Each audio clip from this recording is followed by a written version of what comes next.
America लंबे समय तक युद्ध में ना फंसे, और इसी वजह से डोनाल्ड ट्रंप पूरी शिद्दत से ये चाह रहे थे कि ईरान से उनकी ये डील हो जाए, और यही कारण है कि उन्होंने ईरान के 10 सूत्रीय प्रस्ताव को उम्मीद से बेहतर मान लिया। यह भी तब हुआ जब इसी 10 सूत्रीय प्रस्ताव को अमेरिका ने सोमवार को खारिज कर दिया था, और इसी के बाद राष्ट्रपति ट्रंप ने ईरान को एक नया अल्टीमेटम दिया। आइए मैं बड़ी स्क्रीन पर आपको दिखाती हूं कि सीज फायर से किसके ऊपर क्या असर पड़ा है, किसे क्या मिला और किसकी जीत इसे माना जाए। तो पहले अमेरिका की बात करते हैं। ईरान ने कहा कि वो स्ट्रेट ऑफ हॉर्मूज को खोलने के लिए तैयार है, लेकिन इसमें एक शर्त थी कि उसने जोड़ी है। शर्त यह है कि हॉर्मूज का नियंत्रण ईरान अपने हाथ में रखेगा। ईरान खाड़ी देशों में अमेरिका के ठिकानों पर हमले नहीं करेगा, और ईरान की तरफ से यह भी कहा गया कि वो अपने परमाणु कार्यक्रम को सीमित करने के लिए तैयार है। ये वो 3 चीजें हैं जो अमेरिका को इस सीज फायर से मिल रही है। हॉर्मूज खुला, लेकिन ईरान का नियंत्रण, खाड़ी देशों में अमेरिकी ठिकानों पर अटैक नहीं होगा, जिनको सिक्योरिटी की गारंटी देता है अमेरिका सारे खाड़ी देशों। थोड़ा सा जूम इन कर लीजिए, थोड़ा सा और जूम इन कर लीजिए, बस।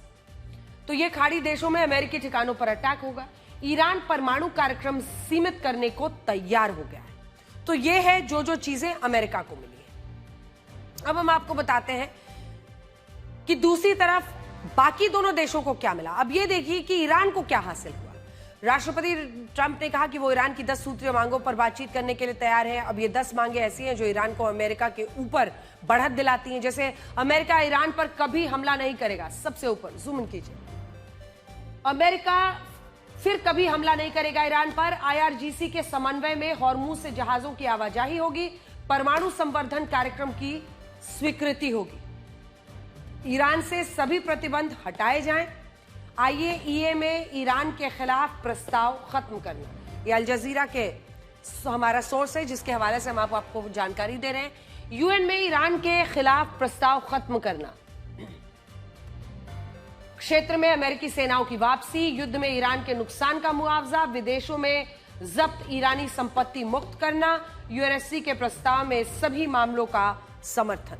तो यह है ईरान को जो कुछ इस युद्ध से हासिल हुआ है, जो उसकी मांगे थी। तो कुल मिलाकर अगर आप देखिए, असल मामला पूरा न्यूक्लियर एनर्जी का था। तो ईरान परमाणु कार्यक्रम को सीमित करेगा, लेकिन उसके यूरेनियम को एनरिच करने के अधिकार को स्वीकृति देनी होगी।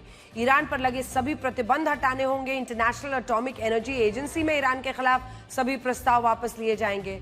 UN में प्रस्ताव वापस लिया जाएगा। हॉर्मूज में गुजरने वाले जहाजों में फीस या टैक्स लिया जाएगा। तो फिर किसकी जीत हुई? साफ दिख रहा है कि ईरान को ज्यादा फायदा हुआ। विदेशों में जब्त ईरान की संपत्ति मुक्त करनी होगी। UNSC के प्रस्ताव में ईरान के सभी मामलों का समर्थन करना होगा। इसके अलावा अमेरिका ने ईरान की शर्त को भी माना है कि लेबनान में इजराइल के हमलों को रोका जाएगा। हालांकि इजराइल रुक नहीं रहा है। अब ये सारी वो मांगे हैं जिन्हें इस युद्ध से पहले ईरान चाहकर भी मनवा नहीं पाता, लेकिन अब इन्हीं मांगों पर आज अमेरिका ने सीज फायर किया। अगर जो स्थिति आज है यहीं पर ये युद्ध खत्म होती है, तो साफ युद्ध खत्म होता है, तो साफ दिख रहा है कि फायदे में ईरान दिख रहा है। इसे ईरान की सैन्य जीत नहीं बल्कि रणनीतिक जीत माना जाएगा, जिसे अंग्रेजी में स्ट्रेटेजिक विन भी कहते हैं। ईरान ने 40 दिनों तक दुनिया के सबसे बड़ी महाशक्ति का सामना किया, अमेरिका के हमलों का जवाब दिया, टॉप लीडरशिप खत्म होने के बाद भी इस लड़ाई को जारी रखा, सरेंडर नहीं किया, और आखिर में अपनी ही 10 मांगों पर अमेरिका को सीज फायर के लिए राजी किया। यानी ईरान की इस युद्ध में सैन्य जीत नहीं हुई, बल्कि इस युद्ध में उसकी स्ट्रेटेजिक रणनीतिक जीत हुई है। नटशेल में कहीं तो ये सीज फायर बताता है कि राष्ट्रपति ट्रंप पीछे हटे, ईरान नरम पड़ा, और इसी वजह से 2 हफ्तों का ये सीज फायर लागू हो गया। तो अगली बार जब ड्राइंग रूम में आप चर्चा करें इस युद्ध पर, तो यही बात कहिएगा। नटशेल में बात सिर्फ इतनी है कि डोनाल्ड ट्रंप झुके और ईरान नरम पड़ा। बहुत सारे लोग इस बात को मिस कर रहे हैं कि ईरान भी इस सीज फायर के लिए मजबूर था। यह सीज फायर तब हुआ जब सिर्फ 90 मिनट बाद अमेरिका ईरान के पावर प्लांट्स, पुल, रेल नेटवर्क पर हमले करने वाला था। ईरान को अंदर अंदर ये डर तो था ही कि इन हमलों से उसे भारी नुकसान होगा। एक पुल गंवाया है उसने। वो बातचीत के लिए मजबूर हुआ। सुप्रीम लीडर मुश्तबा खamenei ने अपने पिता, अपनी पत्नी, अपनी बेटी को इस युद्ध में खोने के बाद भी सीज फायर के लिए सहमति दी। वो ये जानते थे कि अगर ये युद्ध विराम नहीं हुआ तो आज रात को अमेरिकी हमलों में ईरान को भारी नुकसान पहुंचेगा और वो बहुत पीछे पहुंच जाएगा। कहते हैं कि युद्ध में सही वक्त पर सही फैसले लेना जरूरी होता है और ईरान ने ऐसा ही किया। ईरान ने जब ये देखा कि उसकी जिद उसे बर्बाद कर सकती है, तब उसने अपने रुख को नर्म किया और अमेरिका को भी इस दौरान पीछे हटना पड़ा। आज राष्ट्रपति ट्रंप दावा कर रहे हैं कि युद्ध उन्होंने जीत लिया है,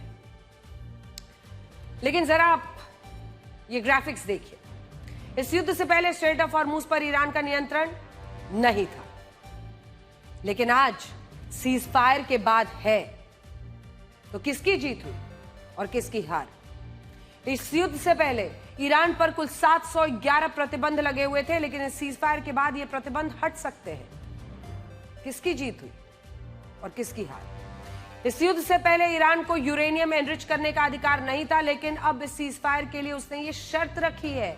इस युद्ध से पहले मिडिल ईस्ट के देशों में अमेरिका के सैन्य ठिकाने उसके एसेट्स माने जाते थे, लेकिन अब सीज फायर के बाद ये लायबिलिटीज बन गए हैं। और इस युद्ध से पहले पूरी दुनिया में महंगाई दर कम हो रही थी, लेकिन अब ये महंगाई दर काफी ऊपर जा चुकी है। आप खुद सोचिए, इस युद्ध से अमेरिका ने कितना खोया, ईरान ने कितना पाया, और जब आप इसका हिसाब किताब लगा लेंगे तो आप समझ जाएंगे कि यह सीज फायर अमेरिका के लिए बैक फायर साबित हुआ है।